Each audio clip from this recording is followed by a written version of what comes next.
안녕하세요. 반갑습니다. 오늘 제가 강의할 내용은 손 모양과 성격에 대해서 한번 강의를 해보겠습니다. 손은 수상이죠. 관상 안에 이 수상, 족상 이런 게 들어있는 것입니다. 그래서 손 모양으로 어떤 운세를 갖고 있는지 살펴보는 것입니다.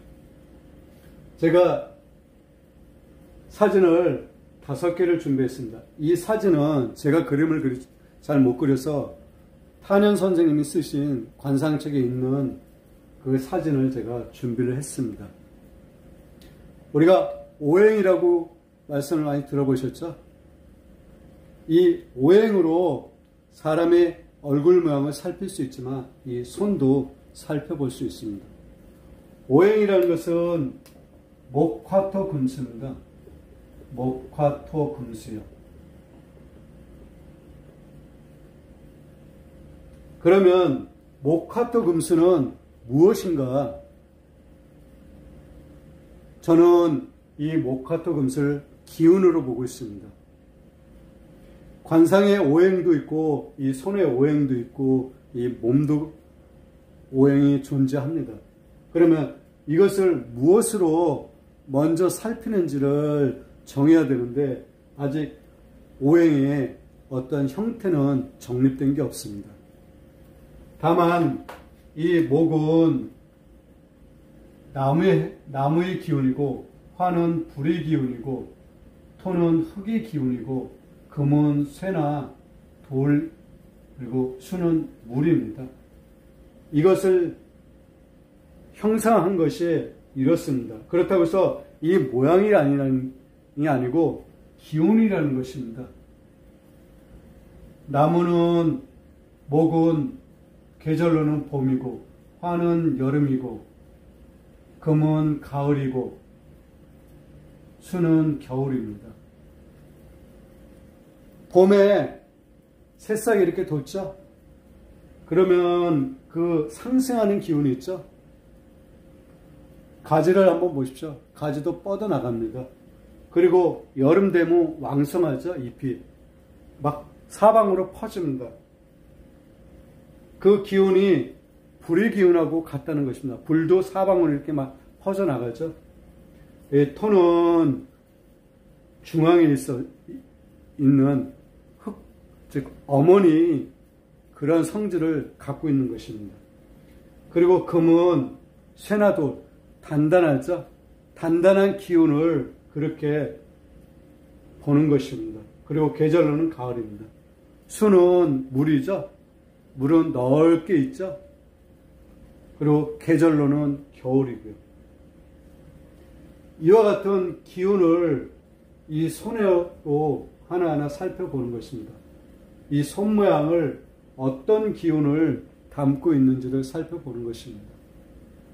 이 손이 목이고 이 손이 화, 토, 금, 수입니다. 이 탄현 선생님께서 쓴 관상책에는 이게 바뀌어 있습니다. 하지만 저는 지금 이대로 놓고 설명을 드리겠습니다. 그것은 보는 시각이 좀 다르기 때문에 그렇습니다. 저는 기운으로 보기 때문에 그렇습니다. 그러면 봄이 되면 초목이 상승하는 기운, 이 기운을 갖고 이 손을 살펴보겠습니다. 이 목형의 손은 길쭉합니다. 초목을 닮아서 좀 길쭉합니다. 이 손바닥 이 길이도 길고 이 손가락도 길입니다. 손가락이 길고 매끄럽습니다. 이런 사람들은 어떤 사람이냐면 지혜롭고 성격이 인자합니다. 그리고 손바닥이 이런 목형에서는 백색이면 좋지 않습니다. 왜 백색이면 좋지 않냐면 우리가 상생상극이라고 들어보셨죠? 이 목, 화, 토, 금, 수의 상생은 바로 옆에 있는 것입니다. 목, 생, 화죠? 그리고 상극은 한 칸 띄어 있는 것입니다. 목, 극, 토가 되는 것입니다. 반대로 화하고 금은 상극이죠. 토는 수하고 상극이 되는 거죠.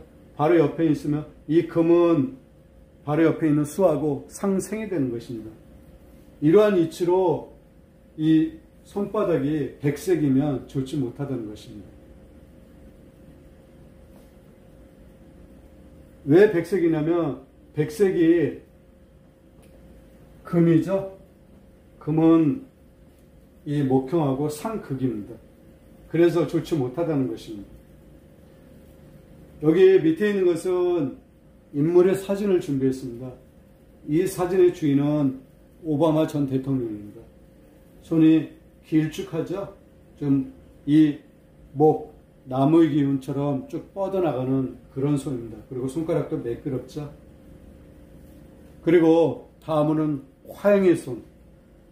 화형의 손은 어떻게 생겼냐 그러면 마디가 튀어나와 있고 손을 쫙 폈을 때 손가락 사이 틈새가 많이 보인다.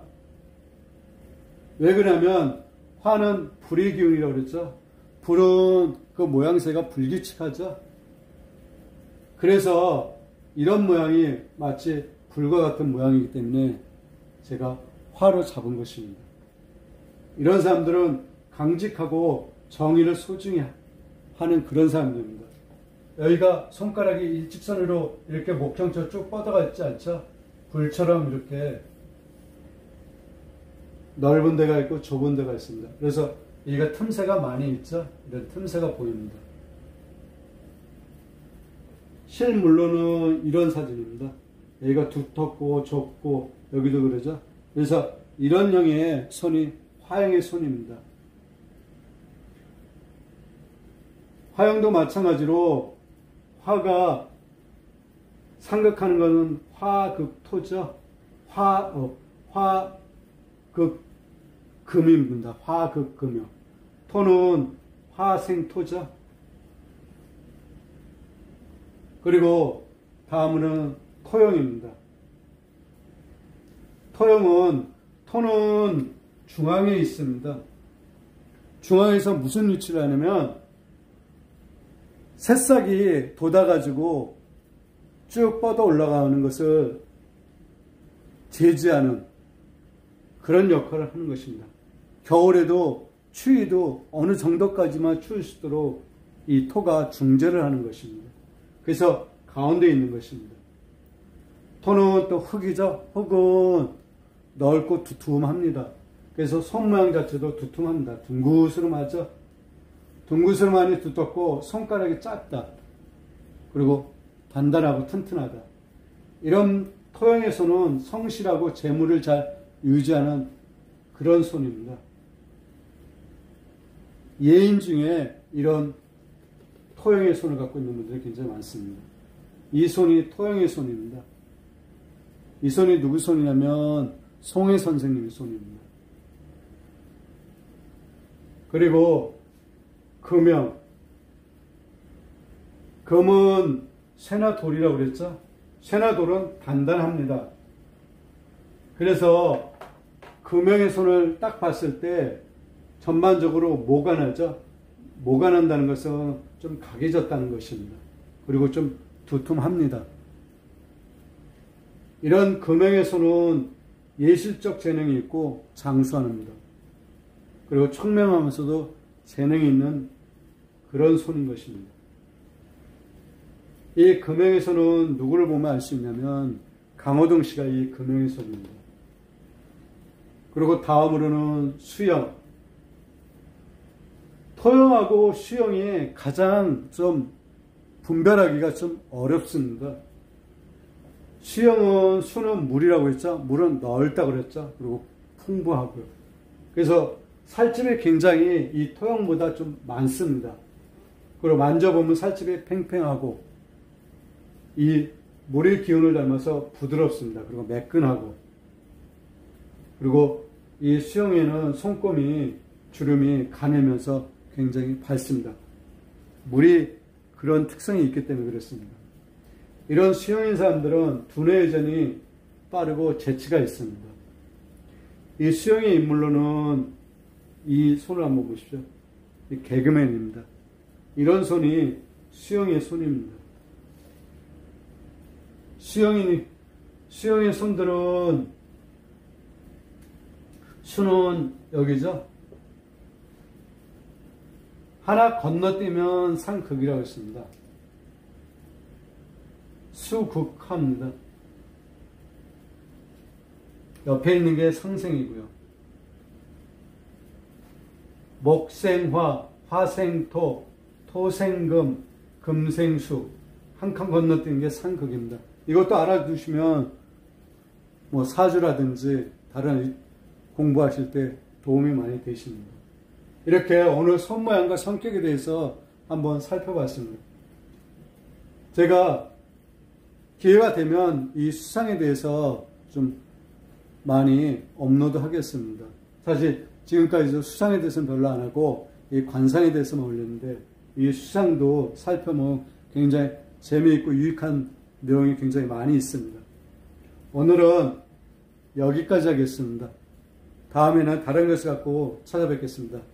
좋은 시간 되십시오. 감사합니다.